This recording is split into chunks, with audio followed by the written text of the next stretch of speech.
setelah ini kita akan tertibkan juga tambang-tambang yang melanggar aturan. Saya telah diberi laporan oleh aparat-aparat bahwa terdapat 1063 tambang ilegal dan potensi kekayaan yang dihasilkan oleh 1063 tambang ilegal ini dilaporkan potensi kerugian negara adalah minimal 300 triliun. Dan saya beri peringatan, apakah ada orang-orang besar, orang-orang kuat, jenderal-jenderal dari manapun, apakah jenderal dari TNI atau jenderal dari polisi atau mantan jenderal, tidak ada alasan kami akan bertindak atas nama rakyat.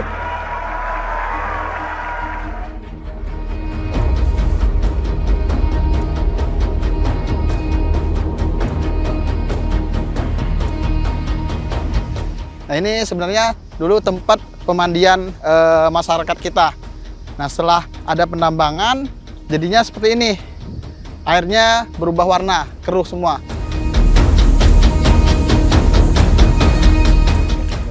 Air ini agak asam, jadi biasanya kalau kita pakai sabun, dia kan berbusa. Nah, di air ini kalau kita pakai sabun, busanya sedikit. Karena kandungan airnya di sini udah berubah. Karena udah ditambang oleh tambang-tambang ilegal di sini.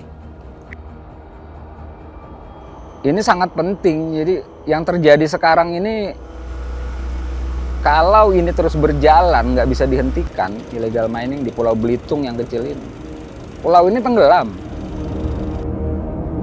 Karena orang terlalu serakah, terlalu pengen dapat uang instan, duit besar, sehingga dia tidak memperdulikan keberlanjutan. Ya, kita lihat aja sendiri tadi kan, bagaimana kerusakan lingkungan. Tempat yang kami biasa memasang bubuk kepiting aja udah hampir habis, udah hampir nggak ada lagi gitu. Semua rusak bakau, semua rusak mangrove.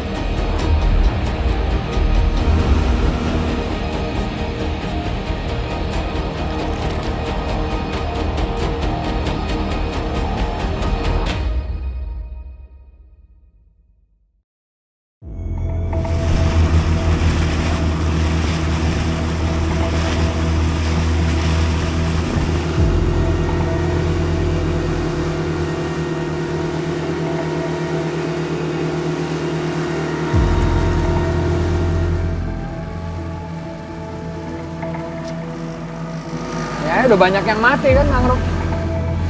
Gede-gede lagi.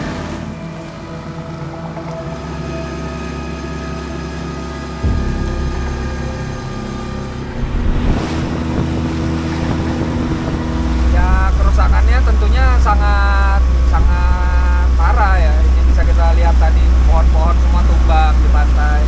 Kemudian air laut juga udah mulai agak keruh warnanya karena banyak aktivitas penambangan ilegal. Nah tentunya nanti terumbu karang di pinggir-pinggir ini tempat kami biasa mencari ikan, dia akan menjauh nanti, cumi-cumi, udang, ikan itu akan sulit didapat.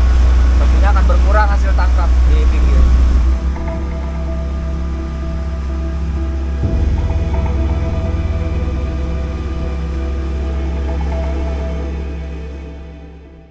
Ya tentunya ini sangat menjadi ironi ya, sangat kekecewaan yang sangat mendalam gitu. Saya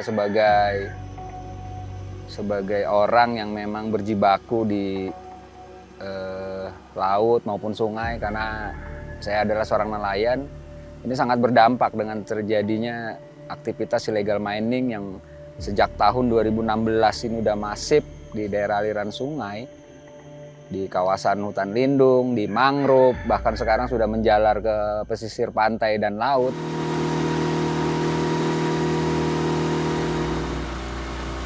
Sampai habis mangrove itu pakai alat berat.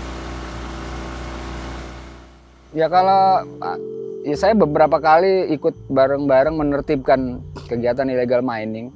Mereka alasannya urusan perut gitu ya. Kalau hanya urusan perut, kamu ikut saya mancing, pecah perut kamu saya isikan, saya bilang. Ya, artinya itu alasan klasik gitu. Kalau bicara nambang ini urusan perut tuh klasik banget alasannya. Jadi sebetulnya mereka kalau mau jujur, mereka mau ambil mobil baru, bayar kreditan mobil, bayar kreditan motor, karena mengikuti gaya hidup gitu. Tidak bersyukur dengan apa yang udah diberikan oleh alam gitu.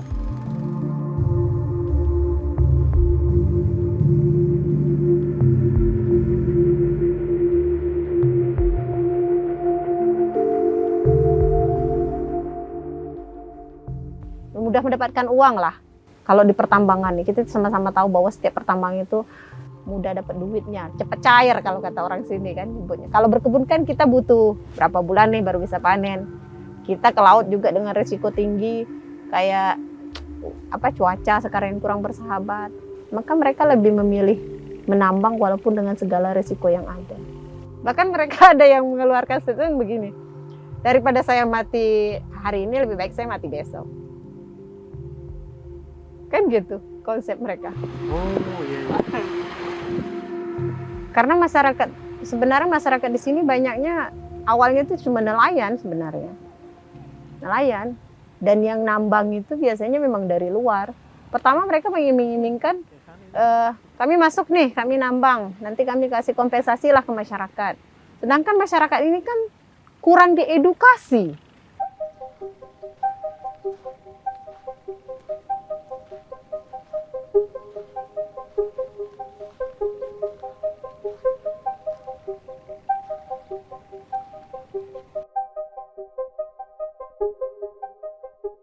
Dampak alamnya seperti apa. Intinya yang dipikirkan cuman ketika ada tambang tuh mungkin kami punya lapangan pekerjaan, kami bisa ngelimbang.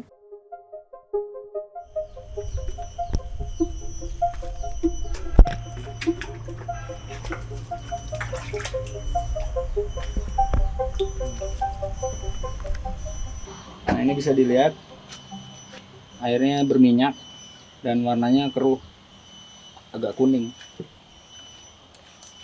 Untuk lebih jelasnya kita coba ambil botol kosong.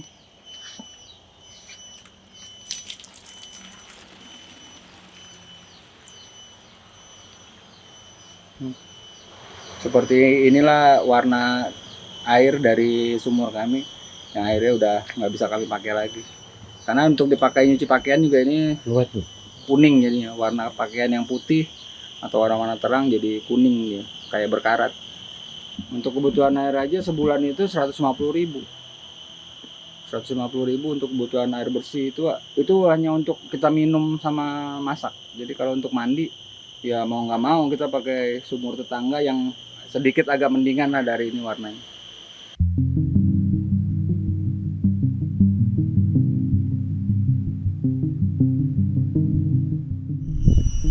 Tetap kuning dia. Ini kan warnanya harusnya bak ini hitam polos, dia kuning dia.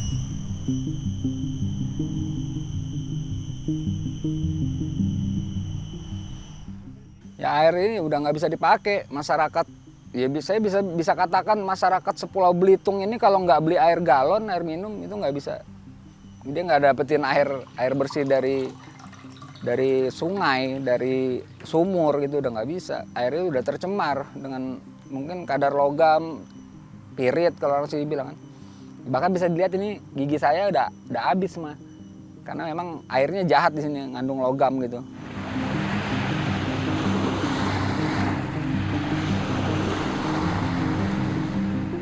Ya, karena dari tambang ini bukan hanya tambang ilegal ini sebenarnya bukan hanya tambang di darat. Bahkan yang lebih parah itu di laut yang banyak. Di laut. Jelas terganggu karena mereka kan melakukan penambangan itu menggunakan, kalau di sini lebih dikenal PIP ya, ponton isap produksi namanya. Itu menghancurkan karang-karang di laut. Dan sangat terasa, terutama saya sendiri sangat ngerasa karena suami saya kebetulan juga nelayan. Yang dulunya mereka bisa menjaring sekitar 1 mil atau 2 mil dari pinggir laut, sekarang mereka lebih harus ke tengah sekitar 3 jam, 4 jam ke tengah sana baru bisa dapat ikan, bisa dapat penghasilan yang lebih tinggi. Kalau untuk di pinggir-pinggirnya udah nggak berpotensi lagi karena lumpurnya naik, karang-karangnya hancur.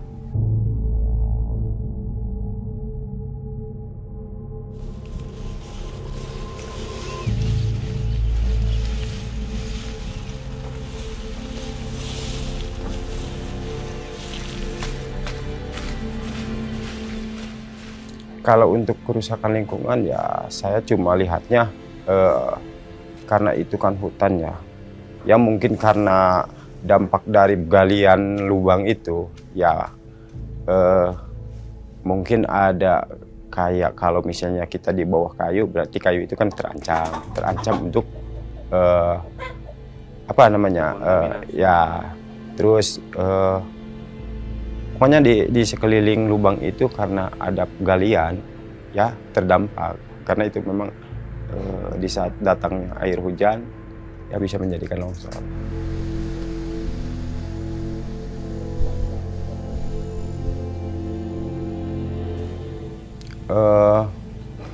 Kalau untuk berbicara soal keuntungan ya kalau misalnya di satu sisi memang ada untungnya, di sisi lain juga tidak ada untungnya, merugikan ya.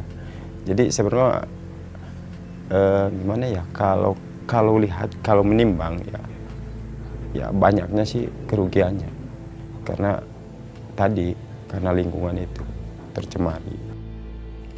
Kalau untuk kecelakaan ya pernah juga melihat. Kalau dengar yang meninggal ya pernah. Cuma saya dengar yang meninggal itu karena memang kekurangan oksigennya gitu. Karena saking dalamnya mungkin.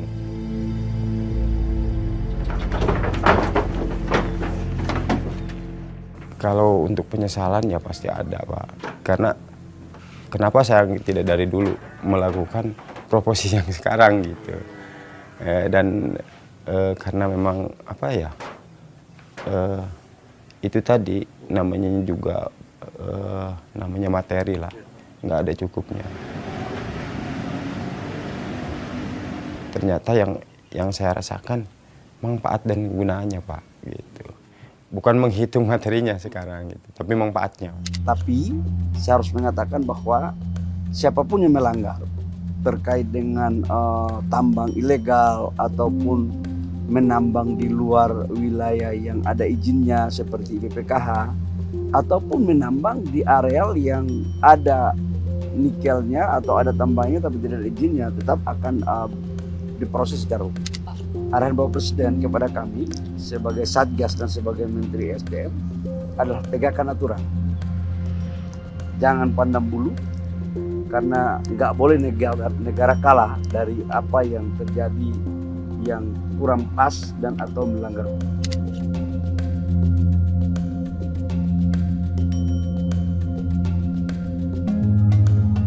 Jadi arahan Bapak Presiden sudah jelas bahwa untuk tambang-tambang liar, peti ini sangat mengganggu dan merugikan negara, tidak hanya dari aspek keuangan negara, tetapi juga aspek kualitas lingkungan, bahkan ada potensi sosial dan lain sebagainya. Jadi kalau hitungan nanti tentu angkanya relatif ya. Tadi pertama dari jumlah komoditasnya, berapa besar produksinya kan namanya ilegal, tentu tidak ada catatan resminya atau statistiknya. Tapi bisa diperkirakan. Tadi juga catatan kita misalnya menghitung secara umum saja, secara biasa, emas misalnya. Kalau emas itu berasal dari produksi yang tadi tambang ilegalnya 100 ton. Nah 100 ton berapa? 20 T, 30 T hitungannya dengan harga yang sekarang ya. Harga yang sangat tinggi sekarang untuk harga emas logam mulia, tentu ini angka yang sangat besar sekali. Nah begitu juga dengan timah. Timah kalau kita mau ngambil hitungan resmi yang sudah dikeluarkan oleh Kejaksaan Agung ya, kita bisa kan hitung ada 200 triliun misalnya. Jadi angka-angka ini memang tergantung dari komoditasnya, kemudian tergantung dari bentuk prosesnya seperti apa, dan persoalannya adalah kita hanya menghitung estimasinya dari produksi yang ada. Jadi mudah-mudahan dengan penegakan hukum yang lebih tegas sekarang ya, baik terhadap korporasi maupun non-korporasi, sistem kita perbaiki, kemudian regulasi kita perbaiki, tata kelola juga kita perbaiki, ini pasti bisa kita laksanakan amanat Presiden untuk menyelesaikan ilegal tambang ini.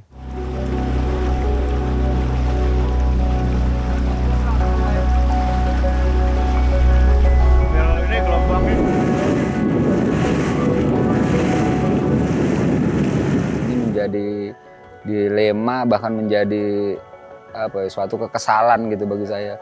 Kenapa pemerintah daerah dan aparat penegak hukum tidak dapat menanggulangi ini gitu. Faktanya sampai detik ini malah makin rame gitu, makin banyak. Apakah ini ada pembiaran, apakah ini memang kebijakan yang salah dari pemerintah ataupun tidak mampunya membuka sektor ekonomi yang berkelanjutan sehingga terjadinya kegiatan illegal mining ini semakin masif dan ini merugikan banyak orang.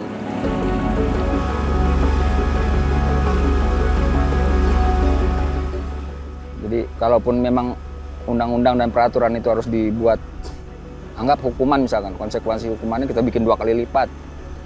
Dendanya dibikin 2 kali lipat, hukuman penjaranya 2 kali lipat, nggak akan bisa dihentikan.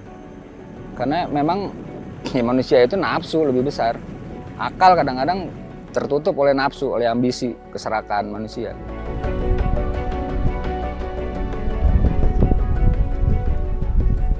Ini adalah ponton rajuk para penambang, pelaku penambangan ilegal di Das Sungai Manggar, tepatnya di kawasan hutan lindung.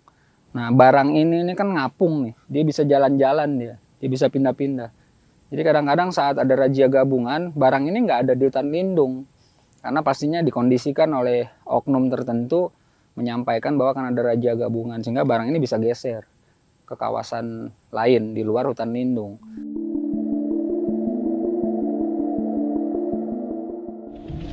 Itu adalah contoh penambang-penambang yang ada di sekitar laut yang akhirnya merusak ekosistem yang ada di laut. Lumayan, bahkan mereka bisa sampai puluhan, bahkan sampai ratusan mereka berkumpul dalam satu titik.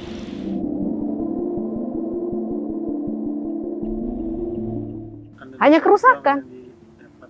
Iya, kerusakan. Tapi di balik praktek ilegal ini juga ada satu hal yang saya pandang, bahwa dalam kehidupan ini ada rantai, seperti rantai makanan lah dalam ekosistem itu, rantai makanan.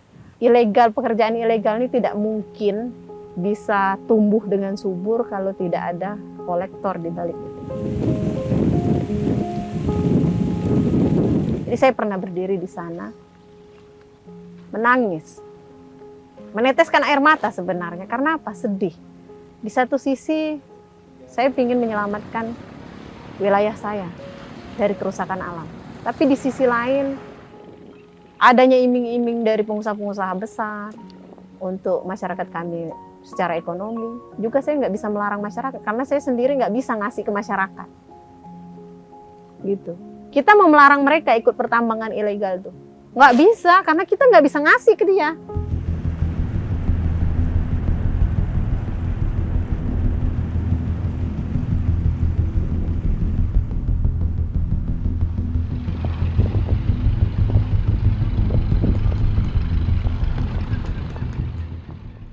Ya, kemarin sempat juga sih di daerah sini ada yang ini, yang namanya kalau di laut ini namanya selam ini kan. Nah, itu dia ada yang ditimpa tanah dari pas di dalam laut itu. Nah, itu ada korban juga yang meninggal. Itu yang sangat merugikan juga untuk terutama ya para penambangnya. Tapi di balik itu, di belakang itu pasti mereka tidak tahu yang terjadi di saat penambangan itu.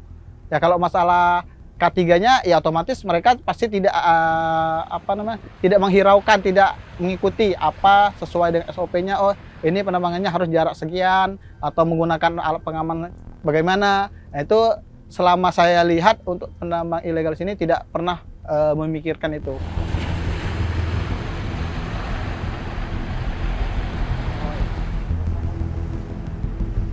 Nah, kalau di sini ya rata-rata seperti itu. Jadi mereka juga sempat juga memanfaatkan ya masyarakat kita yang di sini kan untuk melakukan penambangan. Ya, mereka tambang di sini itu tadi yang bosnya orang luar, anak buahnya orang di kampung. Jadi ibaratnya kita dijajah oleh orang lain di kampung kita.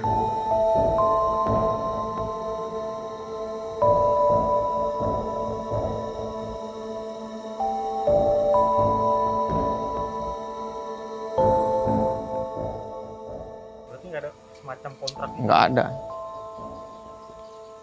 Jadi ketika terjadi musibah, ya udah. Gitu. Ya udah nggak bisa kita nuntut karena nggak ada perjanjian ini kan, perjanjian kerjasama kontrak gitu pas kita kerja.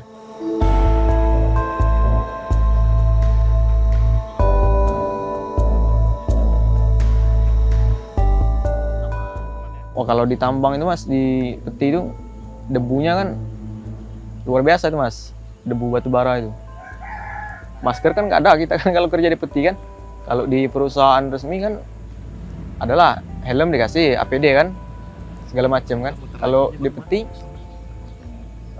untung kalau pakai sepatu, biasanya banyak kan orang nggak ada. Kalau di tambang kan ada ini mas, pakai sepatu safety kan. Kalau kita nggak ada sepatu, yang nggak pakai sepatu di tambang kan mas. Iya kalau pas kita kerja kan, lagi naas-naasnya ketimpa besi-besi alat berat itu kan. Jadi nggak sebanding dengan pendapatan yang didapatkan daripada resikonya yang besar. Iya, nggak sebanding. Yang di situ itu udah dibuat jalan ke sini kan, udah dibuat ini seluas inilah mau disewa sepel. 1,5 deh, 1,5 hektar. Walaupun menggunung ya. Ini kan nanti tumpukan menggunung itu deh.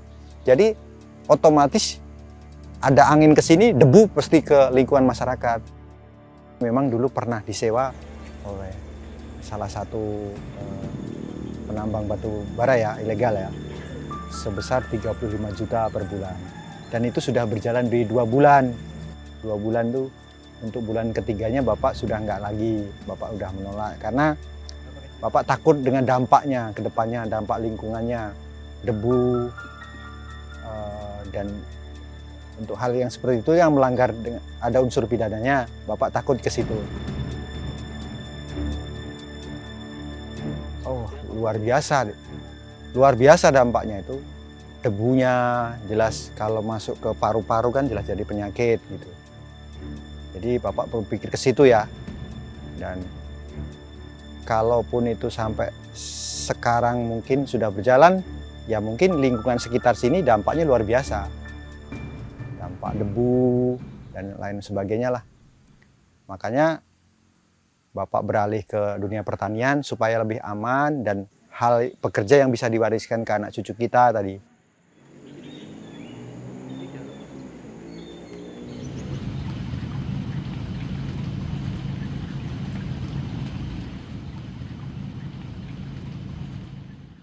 Jadi bukti wujud rasa syukur saya harus balasnya dengan apa? Menjaga ekologis ikan tersebut. Bagaimana airnya nggak tercemar supaya ikan ini bisa berkembang biak. Bagaimana hutan mangrove-nya nggak rusak.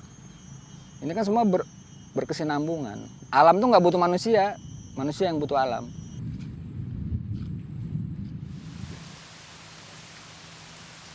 Selama kita ikhlas nggak sulit.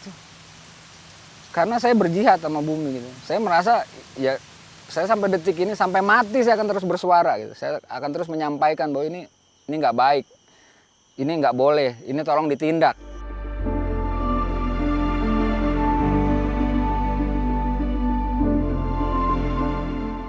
Dan sesuatu yang menarik yang pernah saya kutip, yang pernah saya baca dari pernyataan seorang menteri di negara ini, kalau mau memancing tikus jangan datang ke sarangnya. Dipasangkan perangkap biar dia keluar dari sarangnya. Ya, seperti itu juga. Seperti itu juga tambang di sini, daerah sini. Harus seperti itu juga. Jangan pekerjaannya yang ditangkap, bosnya yang ditangkap. Karena untuk membunuh sebuah pohon, jangan cuma rantingnya yang dipatahkan, tapi akarnya yang dicabut. Saya katakan, yang rakyat itu hanya yang nomor 1, dan itu kecil-kecil. Yang kecil-kecil itu adalah menambang tanpa izin. Itu saja, menambang tanpa izin. Yang 5 jenis ini korporasi semua, dan itu jauh lebih parah. Jadi kalau nah itulah jangan kita ditutupi seakan-akan menertibkan tambang rakyat sudah menyelesaikan illegal mining. Padahal sebenarnya itu adalah ya gejala saja sebenarnya, rakyat itu enggak. Nah, itu yang menurut saya yang salah. Mereka pelaku tambang ini, saya katakan tadi, ingin tertib. Jadi sebenarnya menertibkan pelaku tambang adalah hanya menghindari mereka dari tekanan para perampoknya. Dan perampoknya tuh orang Indonesia, pejabat, bekas pejabat. Jadi itu sebenarnya, jadi bukan petambangnya.